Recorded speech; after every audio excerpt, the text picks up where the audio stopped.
செருப்பு வீசிய பிறகுதான் இங்கே கலவரம் நிகழ்ந்தது. செருப்பை யாரோ ஒருவர் விஜயை குறிவித்து வீசினார் என்று சொன்னாங்க. நம்ம முதல் நாள் சொல்றோம், இது விஜய் பேசிட்டு இருக்கும்போது மயங்கி விழுந்துட்டாங்க.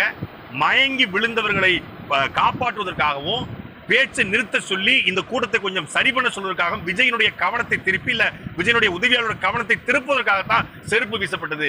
இது விஜயின் மீது வீசப்பட்ட செருப்பு அல்ல, கவனத்தை ஈர்ப்பதற்காக எதையாவது ஒன்று தூக்கி போட்டு அட்டென்ஷன் பண்ணுறாங்க. செருப்பு மட்டுமல்ல, துண்டை வீசியிருக்கிறான், சட்டையை கட்டி வீசியிருக்கிறான், தண்ணி பாட்டை தூக்கி வீசியிருக்கிறான், தண்ணி எம்டி கேன தூக்கி வீசியிருக்கிறான். அப்படித்தான் செருப்பையும் வீசியிருக்கிறான். செருப்பு வீசினா பிறகுதான் கலவரம், செருப்பு வீசின பிறகுதான் கலவரம், செருப்பு வீசினாங்க என்று பேசினா. நேற்று காணொலியோடு ஆதாரம் வெளிவந்திருக்கிறது. அங்கே 4-5 பேர் 10 பேர் மயங்கி விழுறாங்க. தலையில அடிச்சிடான், ஒருத்தன் தலையில அடிக்கிறான். டேய் பேச்சை நிறுத்துறாங்கிறான். அவன் பார்க்க வந்து விஜயின் பேச்சு தான், அவன் விஜய் ரசிகனா தான் இருக்க வாய்ப்பு இருக்கிறது. அவன் சொல்றான், டேய் பேச்சை நிறுத்துறா, இந்த 10 பேர் செத்துட்டாங்கடா, பேச்சை நிறுத்துறா.